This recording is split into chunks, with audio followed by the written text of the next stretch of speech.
జమ్మలమడుగు నియోజకవర్గంలో APCC chief మరియు Kadapa MP అభ్యర్థి వైఎస్ షర్మిలారెడ్డి ఎన్నికల ప్రచారం నిర్వహించారు. పెదముడి మండలం సుద్దపల్లి గ్రామం నుండి ప్రారంభమైన ప్రచారంలో ఆమె మాట్లాడుతూ రాముడికి లక్ష్మణుడు ఎలాగో వైఎస్ఆర్కి వివేక అలా ఉండేవాడని గుర్తు చేశారు. వివేక చనిపోయి 5 ఏళ్లు అయిందని, గొడ్డలతో 7 సార్లు అతి క్రూరంగా హత్య చేశారని దుయ్యబట్టారు. ఎవరు చంపారో అందరికీ తెలుసని, సిబిఐ దగ్గర అన్ని ఆధారాలు ఉన్నాయని తెలిపారు. అవినాష్ రెడ్డి నిందితుడు అని అన్ని సాక్ష్యాలు ఉన్నాయి. ఇవి మేము చెబుతున్నది కాదు, సిబిఐ దగ్గర ఉన్న ఆధారాలన్నారు.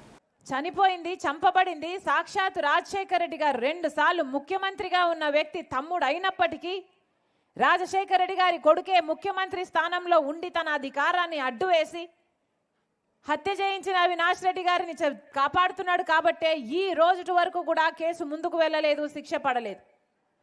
ఇది న్యాయమో అన్యాయమో మీ అందరూ ఆలోచించాల్సిన అవసరం వచ్చింది.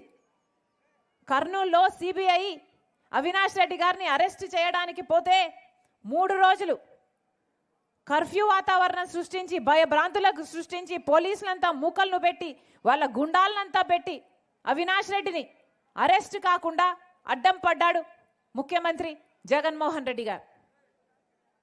అక్యూజ్డ్గా సిబిఐ చెప్తున్న వ్యక్తిని కాపాడాల్సిన అవసరం ఏముంది జగన్మోహన్ రెడ్డి గారికి అని అడుగుతున్నాం.